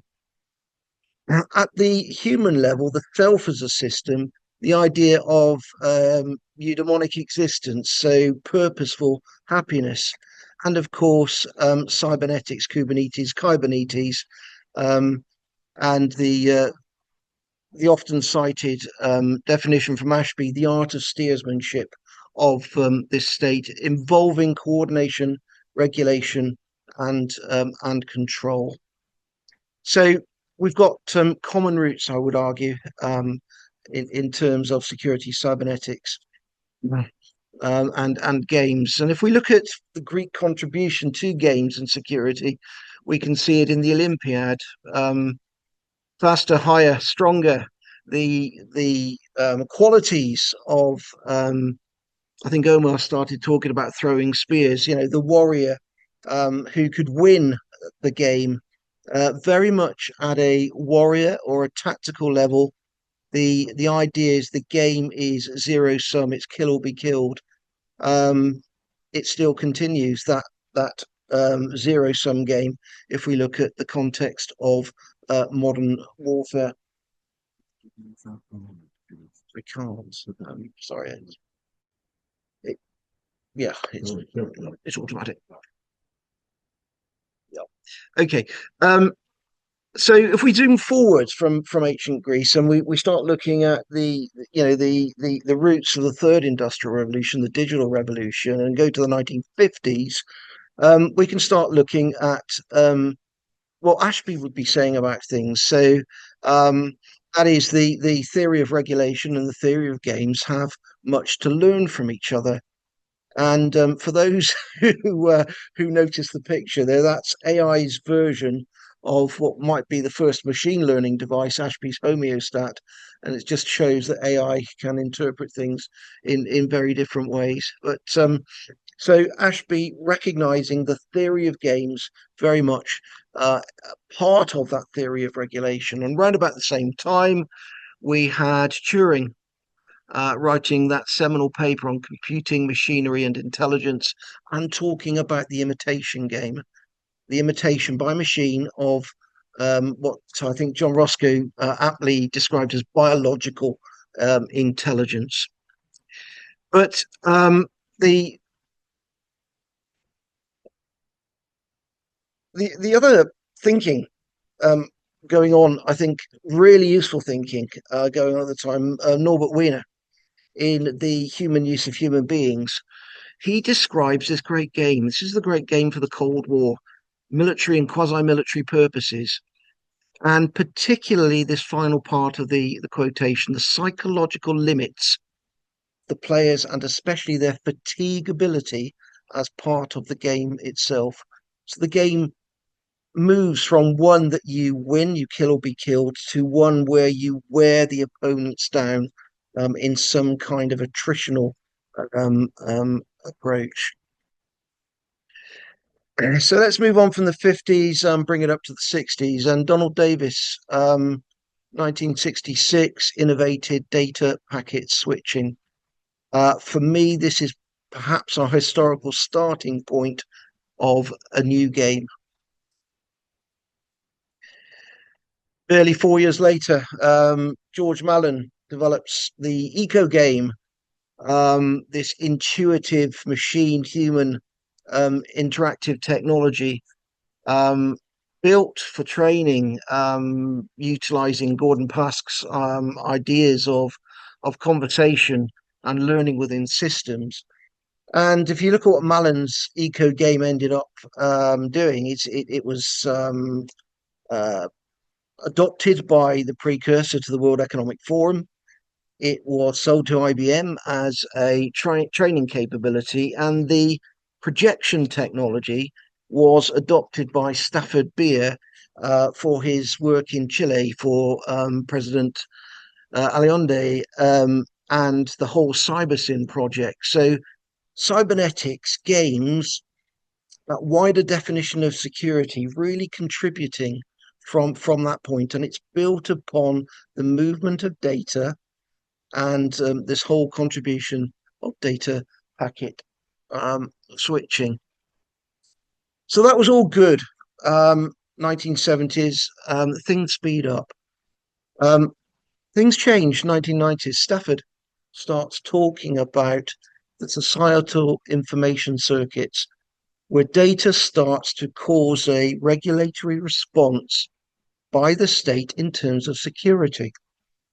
He talks about data being toxins, almost a pathological kind of quality or characteristic flowing across these dissipative systems, exchanging energy, which ultimately leave us in a state of entropy. And for entropy, we might consider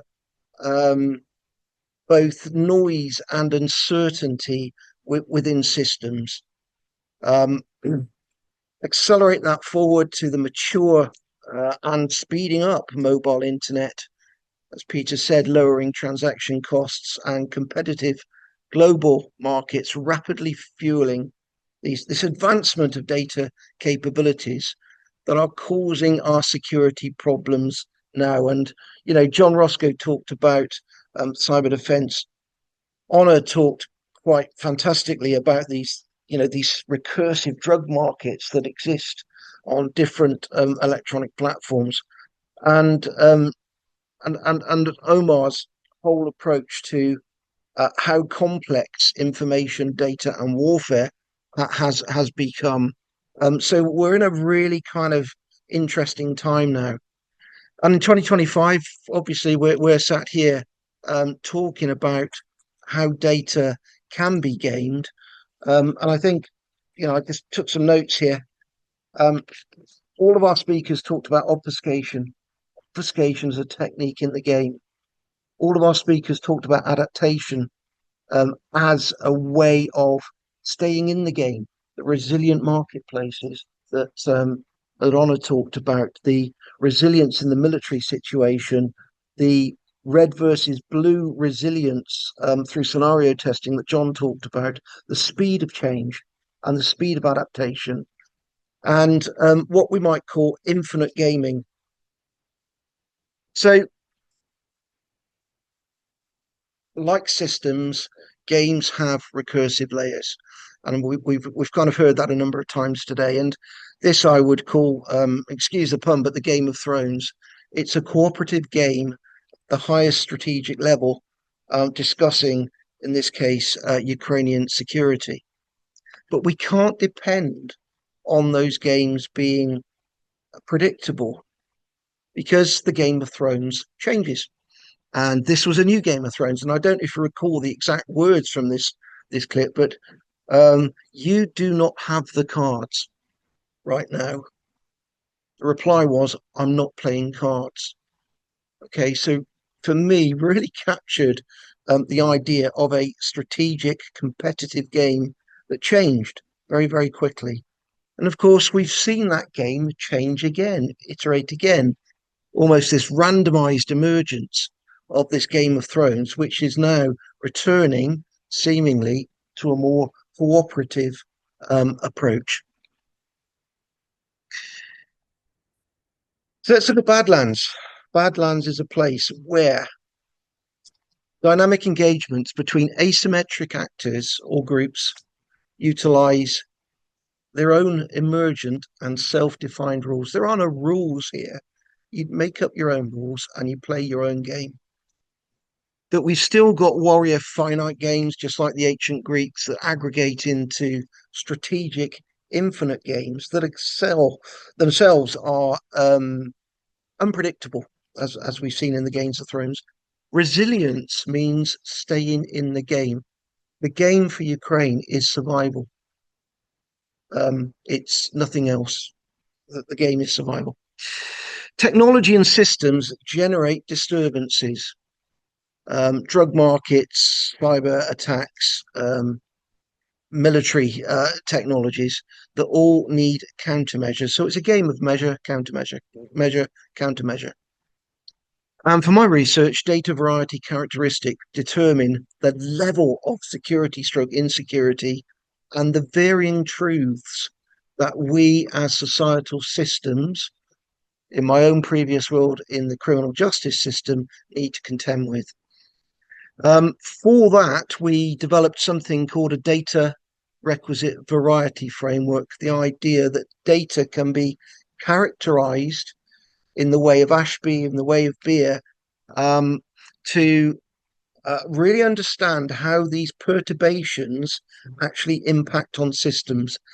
I haven't got time to go into any great depth with the requisite variety framework, but it's the 9 V's, and you see them there. It's the volume of data, it's the velocity of change in these data, it's the vectors which these data move across, it's the veracity, the obfuscation, the untruthfulness, it's the validity, it's the provenance, continuity, and validity. Is it telling me what I think it's telling me?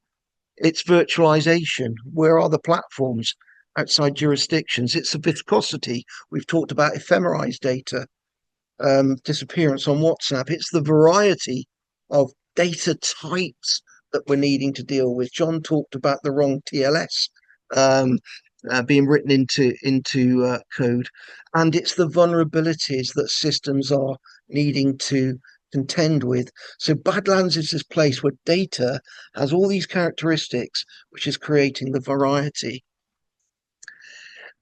So within research, we came up with this notion of security cybernetics, and there's a working definition there. It's an infinite game. It's not a game you can win. Of adapting and deploying dynamic capabilities to effectively regulate threats within this proliferating, complex, probabilistic, and ever-changing security landscape. I'll just let you absorb that. Infinite game, adapting and deploying dynamic capabilities, regulating threats within this problematic security landscape. And we come back to Ashby's law. This is my interpretation of Ashby's law. And what we've essentially got there is that the variety of the outcome, or the changes, the dynamic changes of the variety outcome, are a product of the changes in the variety of the disturbance less the changes in the capabilities that deliver the variety of the response. So Ashby's law, only variety in a system can destroy stroke absorb the variety of demands placed upon that system. If you don't have the right capabilities in place, then you may not be able to absorb the variety, accepting the point of asymmetry. If you can't absorb that variety, instabilities can then ensue. So security cybernetics is a non-trivial game. It's an infinite game. Data and information are perturbating our systems. They're creating entropy in systems. Entropy, consider data as an energy cost almost of people and systems, and it can be weaponized as a form of variety disruption. And as I said, the capabilities are needed to deliver the variety response. And we can model the disruption through the requisite variety framework. And what my thesis certainly found is that those 9 V's are very difficult to characterize. They're meta-complex. They occur in so many different ways and combinations. You've almost got to have a second capability to be able to bespoke a response to those particular disruptions or attacks. So what can we say about purposeful security strategy?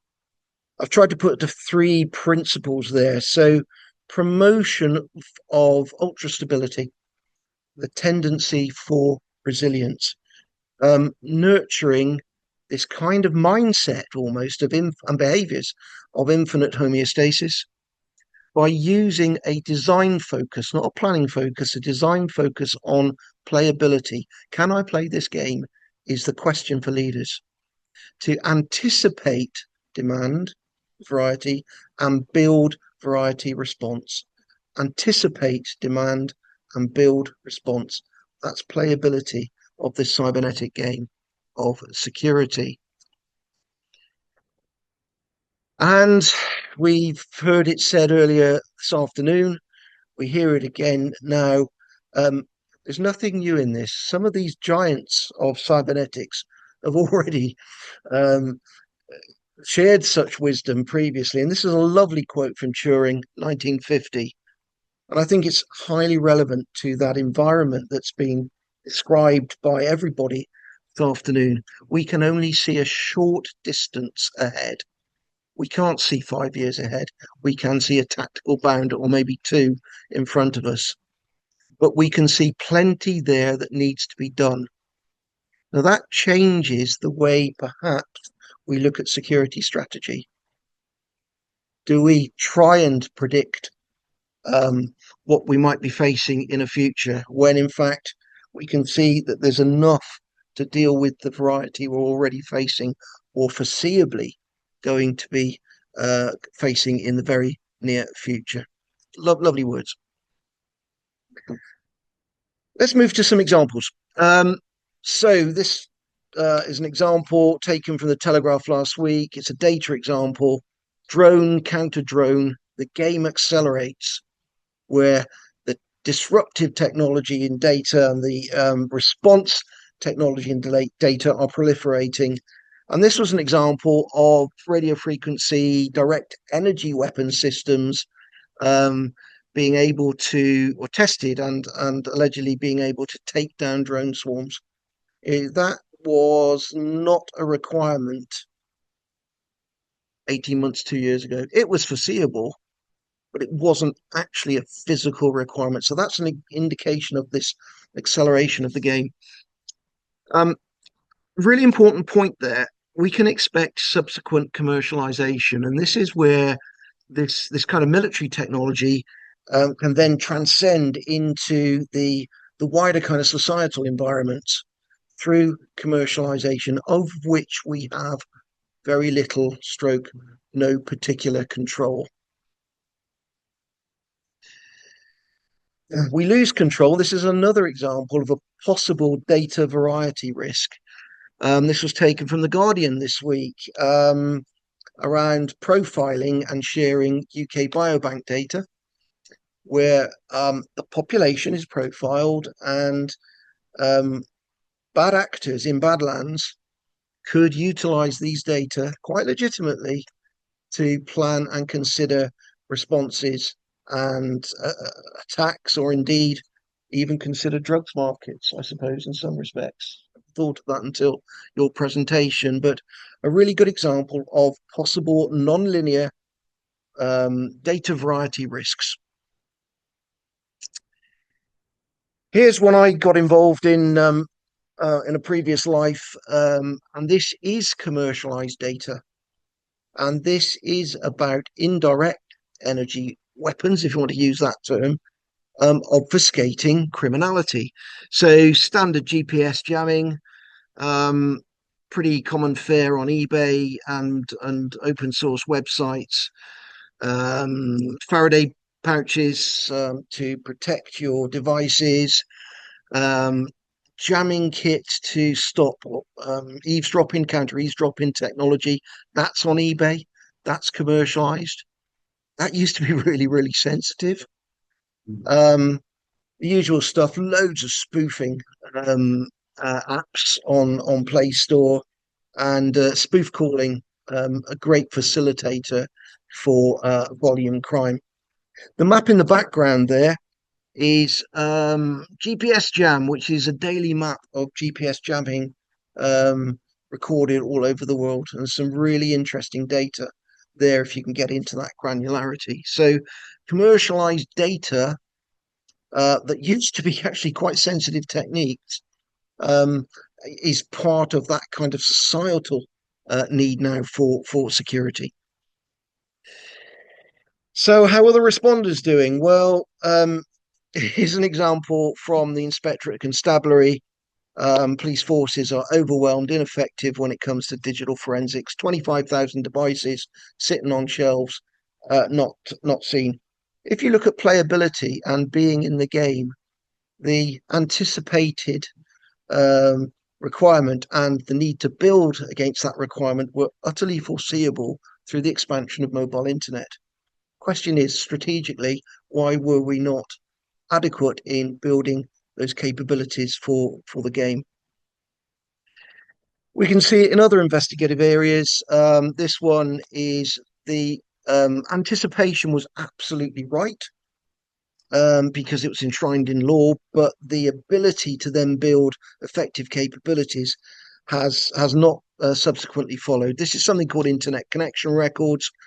I actually gave evidence to a public scrutiny committee in Parliament around ICRs for evidence, and they're really, really difficult. They're complex. They're complex because of the nature of networks, which are changing constantly.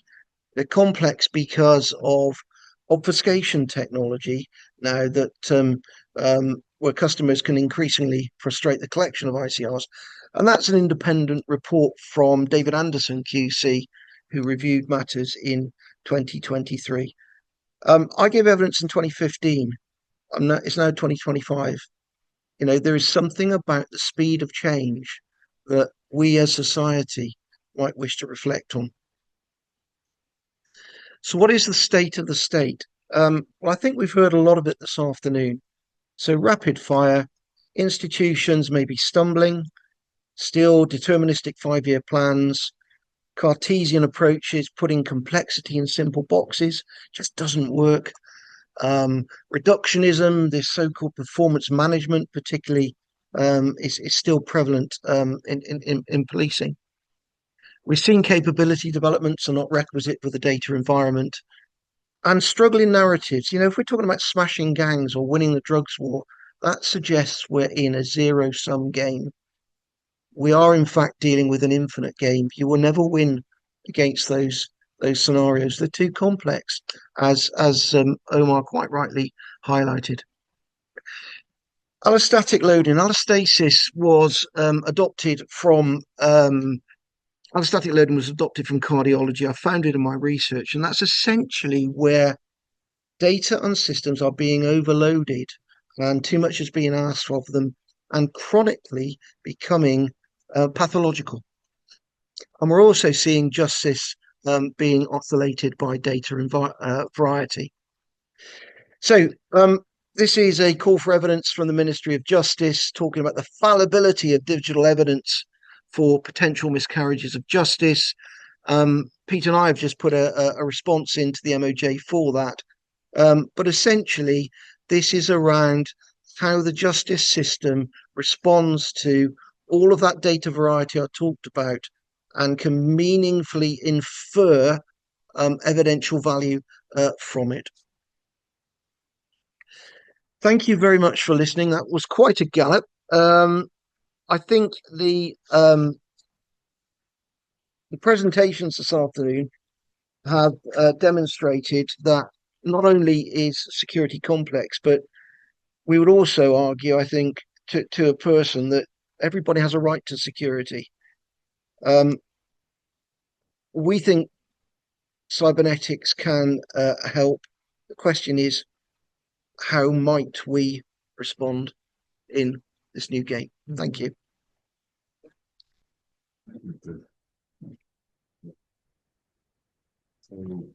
Yeah, no, thank you.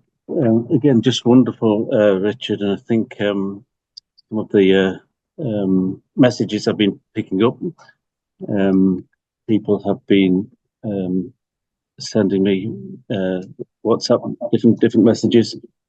And so thanking you for that contribution, Richard, and thanking all of the presenters. So thank you to the audience.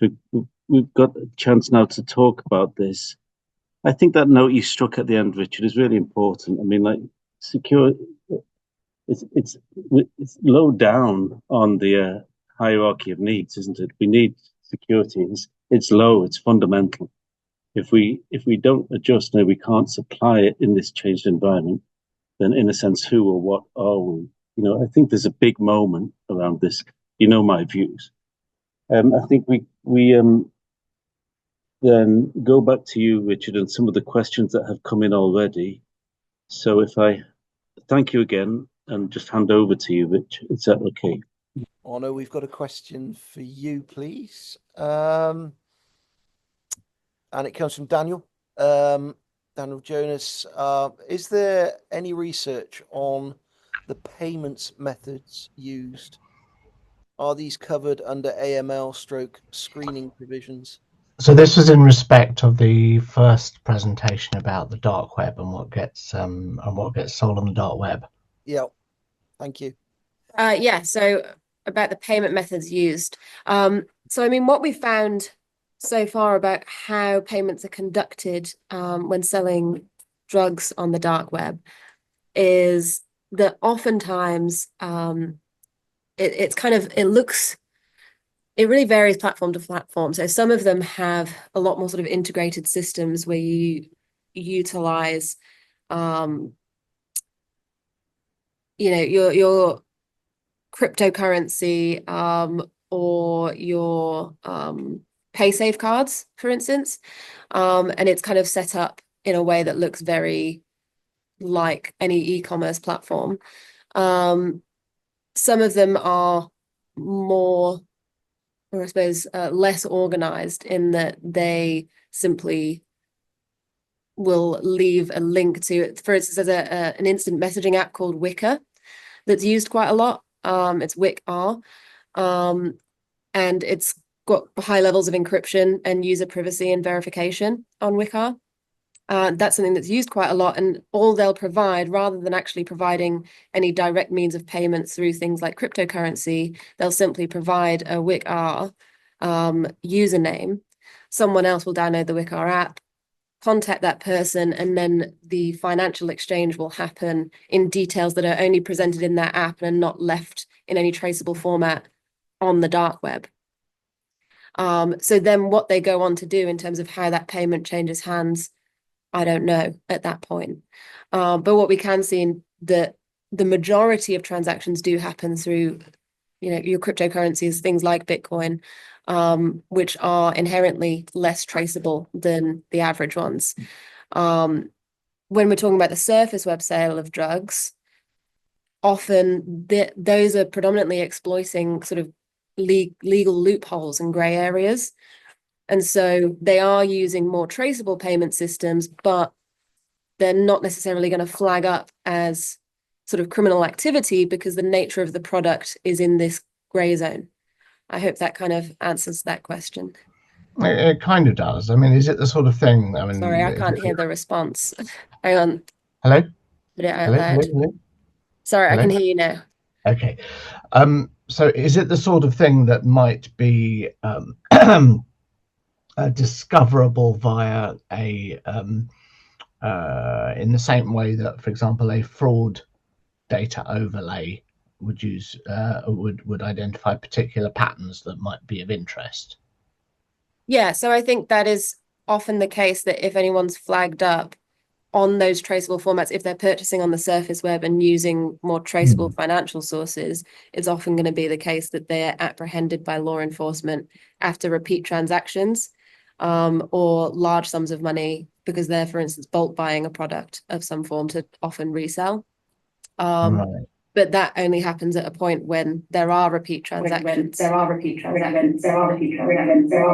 all hear me in the room. It's terrible. Yeah. What we could do, Omar, if you kill your microphone and speak, we'll go back to the owl because the owl is more appropriate for this kind of interactive. We killed No, the owl good. because it was wandering all over the room in the first second.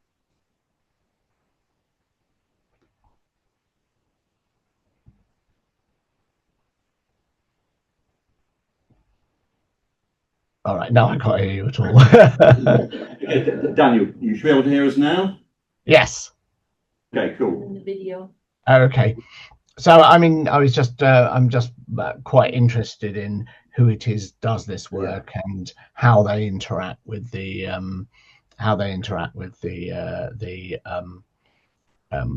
with the payment system in general. Whether this goes via, for example, through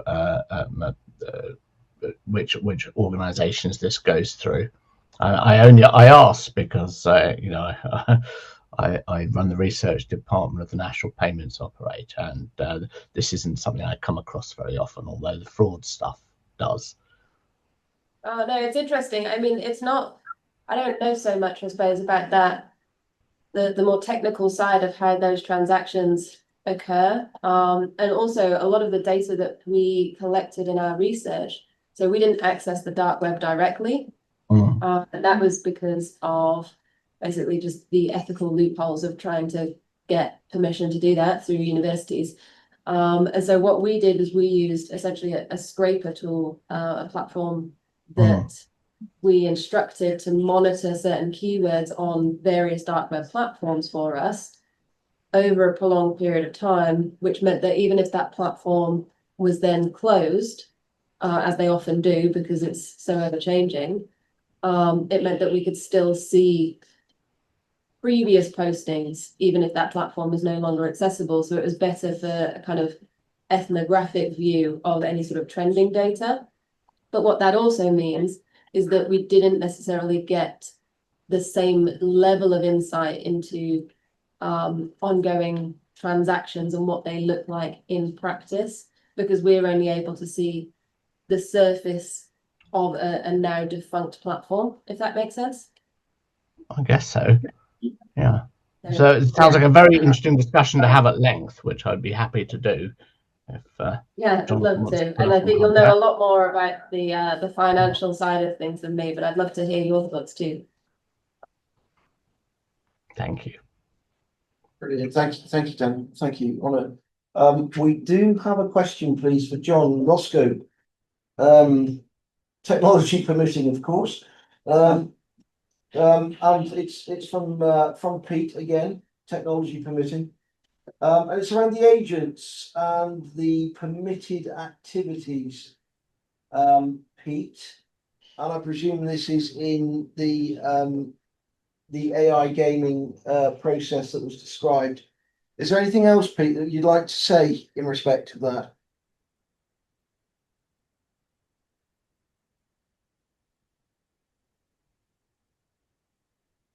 You're on mute, Pete.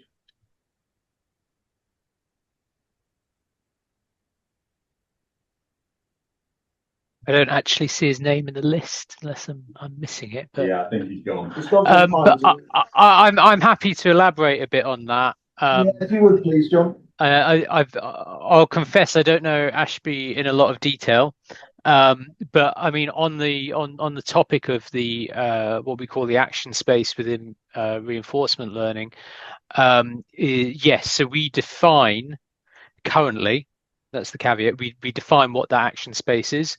Reinforcement learning has one quite significant pitfall, which is the complexity of evaluating new environments, new action spaces, just adding a single action, because, for example, if you're applying this to a computer networks of 100 nodes, every time you provide a new potential action an actor can take, that is 100 potential paths that you can go down, 100 routes that you have to simulate. When you get to the next step, you have to do that again for the 100 nodes again. So it's an exponential growth in the computational power that's required. Now, there's a large amount of research in the reinforcement learning space to identify how best we actually reduce the actions that are taken.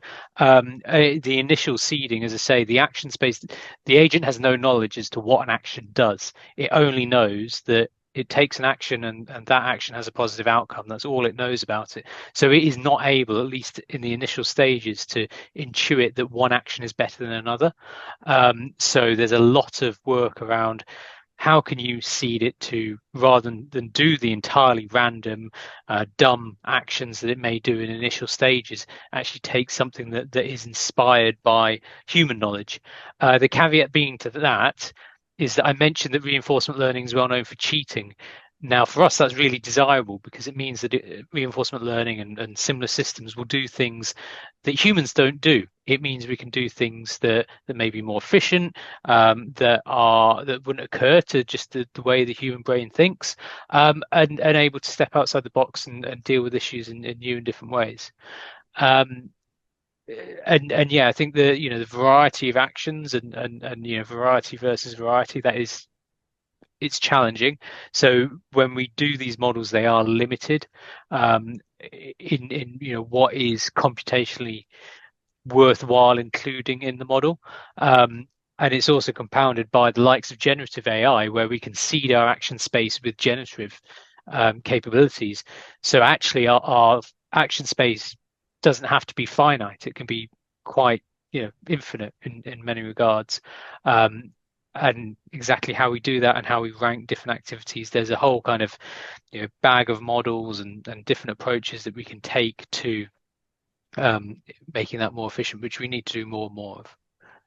But yeah, hopefully that provides maybe not an answer, but some information of interest. Thank you very much, John. And the technology did work, which was fantastic. I think we've got time for one more, and it's for Omar, please. You quoted this is from Trevor Hilder, about new complexity beyond an individual, but this is surely not new. So you quoted Bar-Yam about new complexity beyond an individual, but surely this is not new, ? The Afghans and Vietnamese have been using networks to defeat hierarchies for centuries. Should I talk on here or should I? Just talk to Go on me. then. Okay, brilliant. But in order to answer that question, because it is a slightly radical claim, so to find my PowerPoint again. Oh my God, I'm going through all my work. Oh yeah, it's probably in the end. Yeah. Oh my God. Oh well, I'm done for.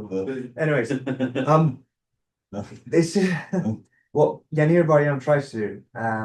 Was to say a very specific point where complexity of human civilization, so the whole planet, is increasing because of the need to create more decentralized and network structures, because others were doing it too. So it's kind of a dynamic, kind of like a game where you're in an environment, let's say 8000 BC, let's say early civilization, where I'm zooming in now. You would have a pharaoh, an emperor, a king.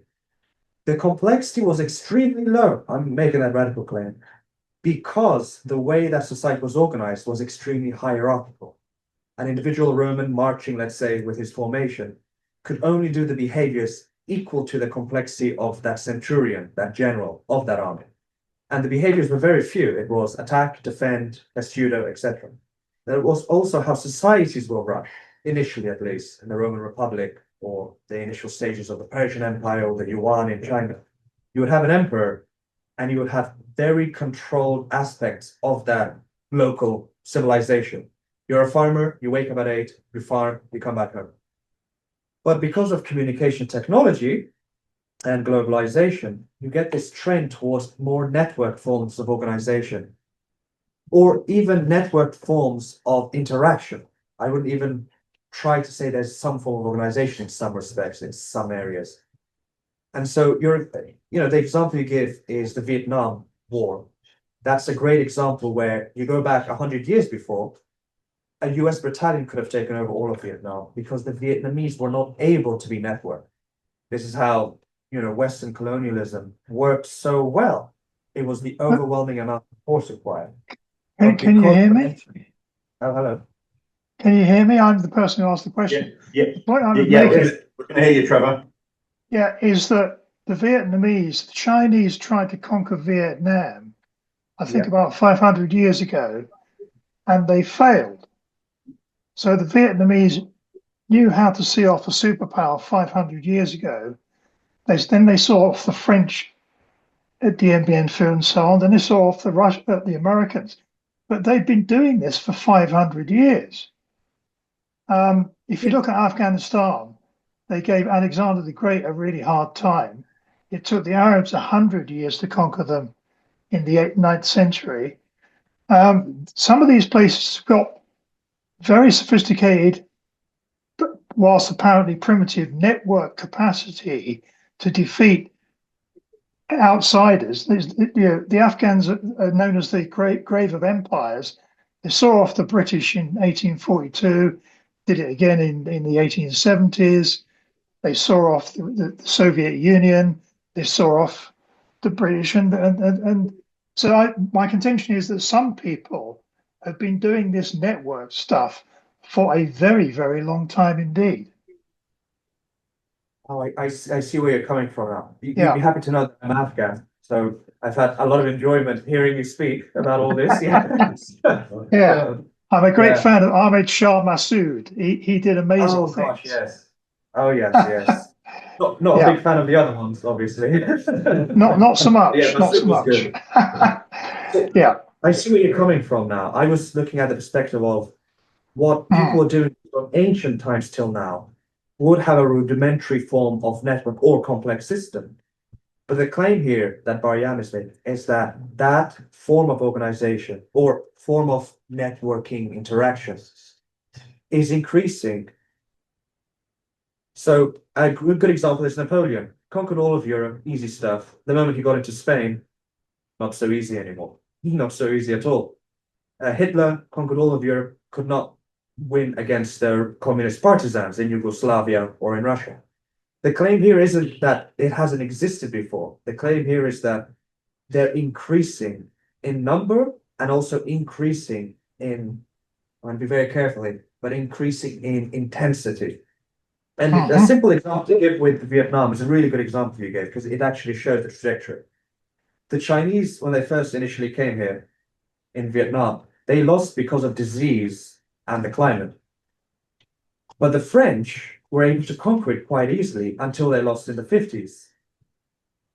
That's when you start to see the Vietnamese employing technologies that were not apparent before and increase their abilities to have a network. And during the Vietnam War with the United States, they had a dual system. The North Vietnamese army, very hierarchical for large scale but low complexity interventions. But then you had the Viet Cong, which were highly networked and decentralized, using both together. Just to finish, my claim is, and Baryam's, is that these forms of organization are increasing everywhere. Online. Okay. Yeah. So I think they've always been there, but they're more prevalent than they used to be. More prevalent here. Yes, exactly. Yeah. Thank you. Wonderful. Thanks very much. Trevor, thank you. Great question. Great answer, Omar. And you've brought us to a great finish. We've slightly overshot, ladies and gentlemen, but thank you very much for bearing with us. I'm going to give the last word to Pete, please, for closing. Pete, any particular reflections for today, please? Obviously to say thank you, everybody online, everybody organising, everybody presenting, very much so, but also that we're going to continue. So we are going to meet again. We'll be doing that in the normal Cybernetics live format.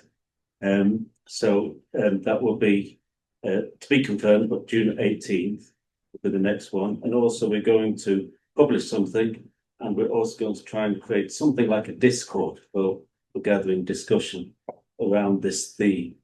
So more to come, and those who haven't spoken today, hope to hear from you in the future as we open the bandwidth on our own discussions. Thank you so much. Greatly appreciated. Keep in touch. Thank you. Thank you. Goodbye.